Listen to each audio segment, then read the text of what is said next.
سورۃ الاحقاف کی آیت نمبر 15۔ الحمدللہ وکفی والسلام علی عبادہ الذین اصطفی خصوصا علی سید الرسل وخاتم الانبیاء وعلى آلہ واصحابہ الاتقیاء۔ اما بعد فاعوذ باللہ من الشیطان الرجیم۔ بسم اللہ الرحمن الرحیم۔ ووصینا الانسان بوالدیہ احسانا حملته امه کرها ووضعته کرها وحمله وفصاله 30 شهرا حتى إذا بلغ أشده وبلغ 40 سنة قال رب أوزعني أن أشكر نعمتك التي أنعمت علي وعلى والدي وأن أعمل صالحا ترضاه وأصلح لي في ذريتي إني تبت إليك وإني من المسلمين۔ أولئك الذين نتقبل عنهم أحسن ما عملوا ونتجاوز عن سيئاتهم في أصحاب الجنة وعد الصدق الذي كانوا يوعدون۔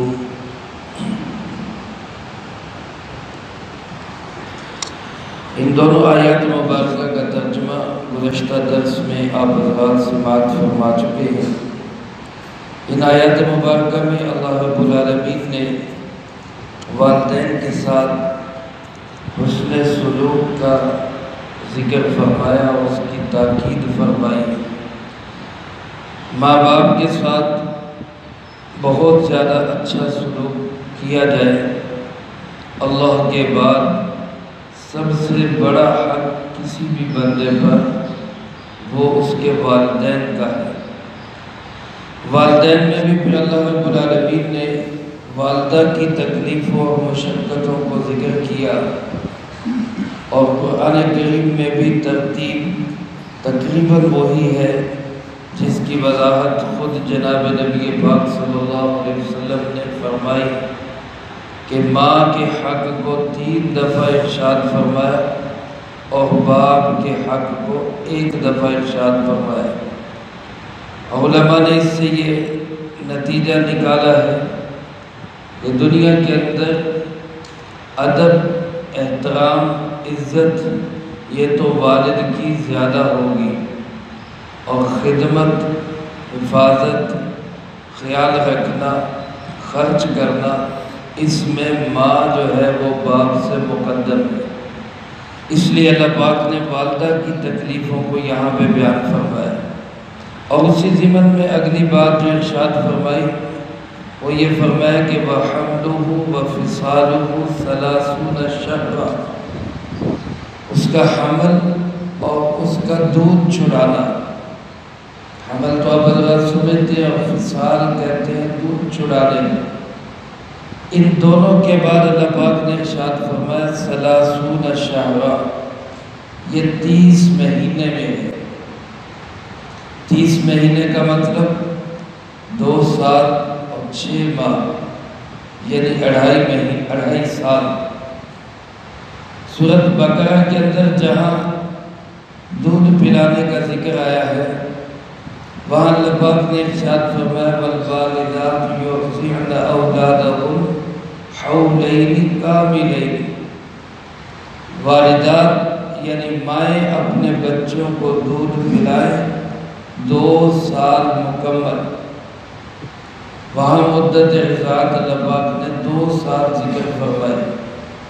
یہاں حمل اور دودھ چھڑانے دونوں کو 30 مہینے فرمایا۔ 30 مہینے کے 2.5 سال بنتے ہیں۔ اب یہ 2 سال کیا ہے اور 6 ماہ کیا ہے؟ اکثر مفسرین کرام رحمہم اللہ تو یہ فرماتے ہیں کہ 6 ماہ حمل کی مدت ہے اور 2 سال دودھ پلانے کی مدت ہے۔ اس لحاظ سے دونوں کو ملا کے یہ 2.5 سال بنتے ہیں۔ تو لہذا احتیاط کا تقاضا یہی ہے کہ کوئی بھی والدہ اپنے بچے کو زیادہ سے زیادہ 2 سال تک دودھ پلائے، اس کے بعد دودھ نہ پلائے، کیونکہ یہی دودھ جب بچہ 2 سال سے زیادہ ہو جائے گا تو پھر اس کے لیے ماں کا یہ دودھ پینا یہ ناجائز ہو جاتا ہے، پھر نہیں پلا سکتے۔ البتہ امام اعظم ابو حنیفہ رحمۃ اللہ علیہ اور دیگر کچھ مفسرین کرام رحمہم اللہ وہ حضرات یہ فرماتے ہیں کہ یہاں حمل کو الگ بیان کیا گیا اور فصال کو الگ بیان کیا گیا۔ حمل کی مدت علیحدہ ہے، دودھ چھڑانے کی مدت 30 ماہ ہے، تو وہ 2.5 سال دودھ پلانے کی مدت ہے۔ اس لیے امام ابو حنیفہ رحمۃ اللہ علیہ کے نزدیک دودھ پلانے کی مدت 2.5 سال ہے۔ تو علماء فرماتے ہیں کہ اگر کوئی بچہ کمزور ہو، اس کو مزید ماں کے دودھ کی ضرورت ہو تو اس کو 2.5 سال تک پلایا جا سکتا ہے، اس سے زیادہ نہیں پلانا چاہیے۔ احتیاط تو یہی ہے کہ 2 سال سے پہلے بس کر دی جائے، زیادہ سے زیادہ پھر یہ کہ بچے کی صحت کا خیال کرتے ہوئے 2.5 سال تک، اس کے بعد بالکل اجازت اور گنجائش نہیں۔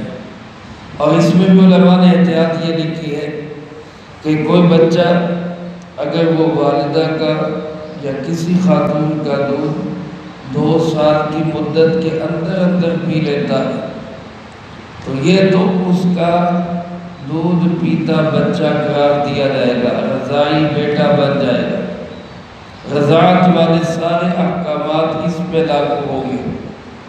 لیکن 2 سال کے بعد اگر کوئی بچہ کسی عورت کا دودھ پیتا ہے تو احتیاط کا تقاضا یہی ہے کہ اس پہ بھی رضاعت کے احکامات کو جاری کیا جائے 6 مہینے تک۔ احتیاط اسی میں کہ اب اس بچے کو کسی کا حقیقی بیٹے کی طرح سمجھا جائے اور جو احکامات حقیقی بیٹے کے ہیں وہی اس پہ بھی نافذ کیے جائے۔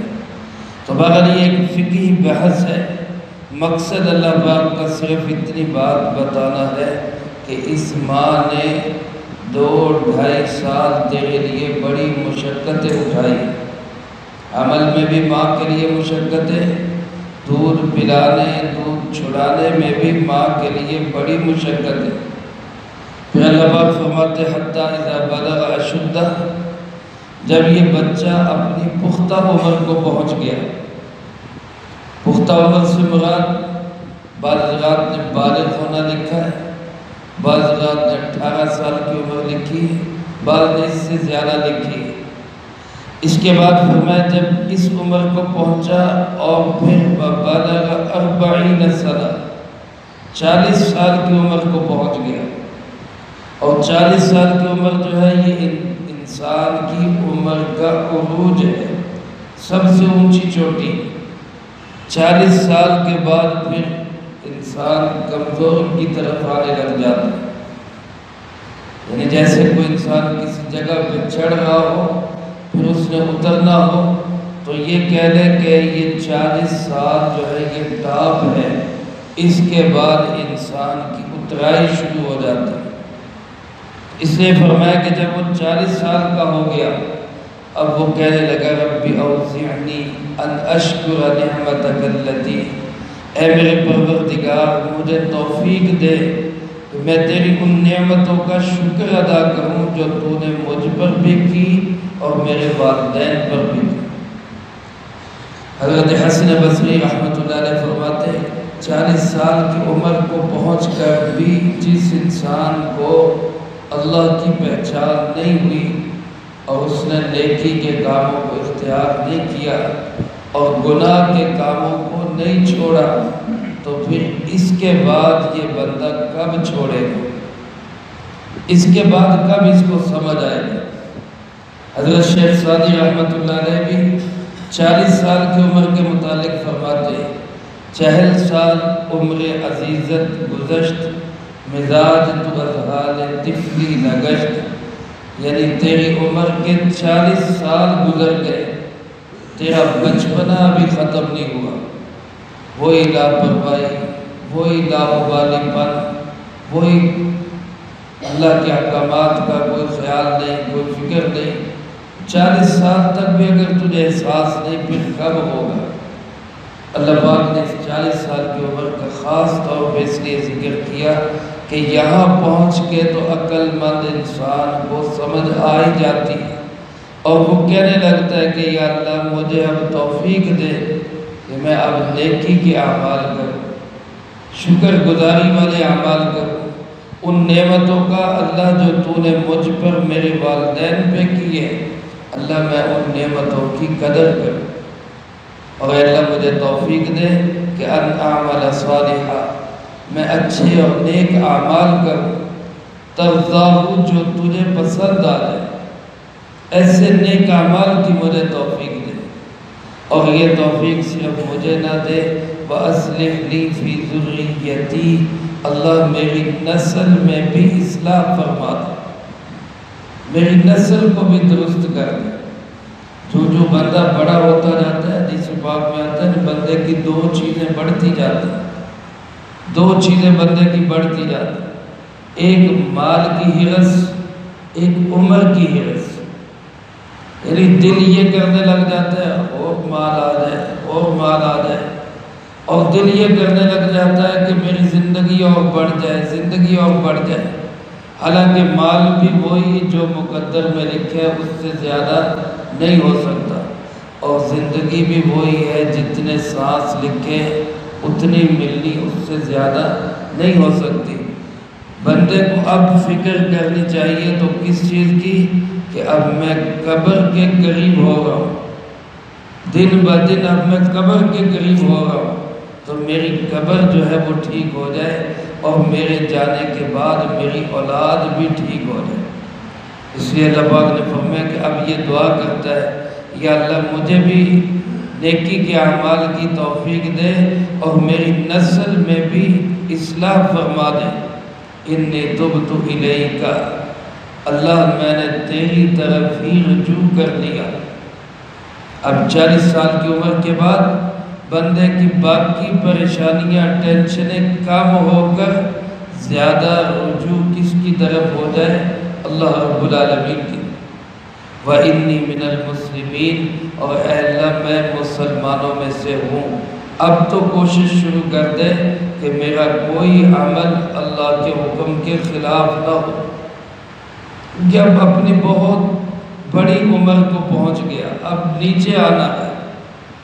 دیکھو 40 سال کے بعد ہر چیز میں کمزوری آنے لگ جاتی، آنکھیں ہوتی ہیں بینائی کمزور ہوگی، کان ہیں سنوائی کمزور ہوگی، قوت ذائقہ میں کمی آ گئی، پہلے بڑے کھانے پینے کھاتا کھاتا رجتا نہیں تھا، اب 40 سال کے بعد کہتا ہے بس بھوک ہی نہیں لگتی، ہر چیز کے اندر آہستہ آہستہ کمی آنا شروع ہو گئی۔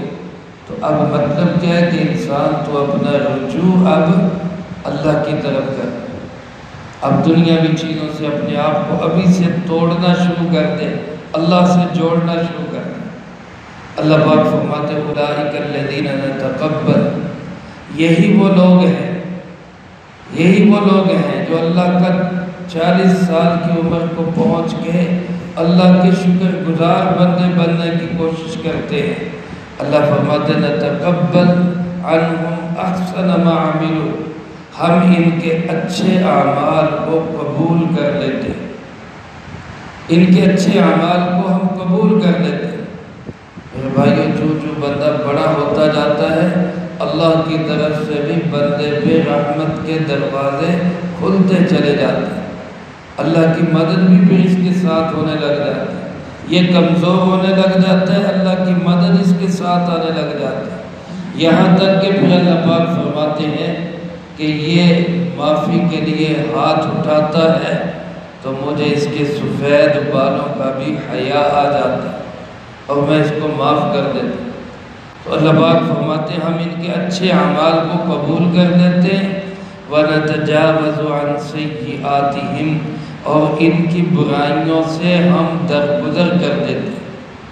کوئی جوانی میں 40 سال سے کم کوئی غلطیاں ہو گئی، گناہ ہو گئے، برائیاں ہو گئی، اللہ فرماتے ہیں ہم ان سے درگزر کر دیتے ہیں، جبکہ کم از کم بڑھاپا تو اپنا ٹھیک کرے، 40 سال کے بعد تو اپنا رخ مسجد کی طرف کر لے، اب تو اللہ سے اپنا تعلق جوڑنا شروع کر دے، پچھلے کی تلافی کرنا شروع کر دے، تو اللہ فرماتے ہیں کہ ہم اس کی برائیوں کو درگزر کر دیتے ہیں، معاف کر دیتے ہیں۔ اور فی اصحاب الجنہ یہ شخص شامل ہو جاتا ہے جنت والوں میں۔ وعد الصدق اللہ فرماتے ہیں یہ سچا وعدہ ہے، سچا وعدہ ہے، الذی کانوا یوعدون جو وعدہ ان لوگوں سے کیا جاتا رہا تھا دنیا کے اندر، اب جو وعدہ ہم سے ہو رہا ہے، آنکھیں بند ہوں گی تو نظر آئے گا کہ یہ وعدہ بالکل حق اور سچ تھا۔ میرے محترم دوستو، یہ تو انداز ہے اس شخص کا جو ماں باپ کے ساتھ بھی اچھا سلوک کرتا ہے، اللہ کے حق کا بھی خیال رکھتا ہے، حقوق اللہ بھی ضائع نہیں ہونے دیتا، حقوق العباد میں بھی کمی نہیں آنے دیتا۔ تو دونوں حق ہے ہمارے ذمہ، کسی ایک پلڑے میں اگر ہم جھکاؤ کریں گے، نمازیں تو بڑی پڑھ رہے ہیں، تہجدیں تو بڑی پڑھ رہے ہیں، ذکر اذکار بہت کر رہے ہیں، دین کے کاموں میں بڑھ چڑھ کے حصہ لے رہے ہیں، لیکن ماں کا خیال نہیں، باپ کا خیال نہیں، بہن بھائیوں کا خیال نہیں، اولاد کا خیال نہیں، تو یہ حقوق العباد کو متاثر کر رہے ہیں، یہ بھی اللہ کے ہاں پکڑا جائے گا۔ خود اپنی ذات کا بھی انسان پہ حق ہے، اپنے آپ کا بھی انسان پہ حق ہے، اور ایک بندہ ایسا ہے کہ جو ماں باپ کی خدمت میں، بہن بھائیوں کی خدمت میں، لوگوں کی خدمت میں اور حقوق العباد کے ادا کرنے میں ایسا لگا کہ وہ نماز سے غافل ہو گیا، اس نے دین کی پرواہ نہیں کی، اس نے روزے کی پرواہ نہیں کی، اس نے اللہ کے احکامات کی پرواہ نہیں کی، عبادات کا خیال نہیں رکھا، یہ بندہ بھی مجرم سمجھا جائے۔ لیکن ان میں فرق کیا ہے؟ جو اللہ کے حق ہیں، اللہ تو بڑا ہی بخشنے والا، بڑا ہی رحم کرنے والا ہے، وہ ماں سے زیادہ پیار کرنے والا ہے۔ اللہ رب العالمین تو اپنا حق چاہے تو اپنے فضل سے معاف کر دے گا، لیکن بندوں کا حق اللہ بھی معاف نہیں کرے جب تک بندہ معاف نہیں کرے۔ اس لیے ماں باپ کا بھی حق ہے، اولاد کا بھی حق ہے، بہن بھائیوں کا بھی حق ہے، عزیز و اقارب رشتہ داروں کا بھی حق ہے، پڑوس والوں کا بھی حق ہے۔ ان سارے حقوق کی ادائیگی بھی ضروری ہے۔ اللہ پاک فرماتے کہ یہ لوگ پھر اللہ کے مقبول و محبوب بندے کہلائیں گے۔ اس کے برخلاف جس نے ماں باپ کی حق تلفی کی، اس کا تذکرہ اللہ پاک نے اگلی آیات میں کیا ہے، وہ انشاءاللہ اگلی آیت میں آئے گا۔ اللہ ہم سب کو قرآن و سنت کی صحیح سمجھ نصیب فرمائے، جو کہا سنا اس کو زندگی میں لا کے دوسروں تک پہنچانے کی توفیق عطا فرمائے۔ اللہم انت السلام و منک السلام، تبارک ربنا و تعالی یا ذی الجلال والاکرام۔ اللہم اعنا علی ذکرک و شکرک و حسن عبادتک۔ اللہم احسن عاقبتنا فی الامور کلها وأجرنا من خزي الدنيا وعذاب الآخرة۔ اللهم باقية كباقية الوليد، اللهم استر عوراتنا وآمن روعاتنا، اللهم إنا نجعلك في نحورهم ونعوذ بك من شرورهم، اللهم اكفنا بحلالك عن حرامك وأغننا بفضلك عمن سواك، اللهم اكفنا كل مهم من حيث شئت ومن أين شئت، رب اغفر وارحم وأنت خير الراحمين، رب ارحمهما كما ربياني صغيرا۔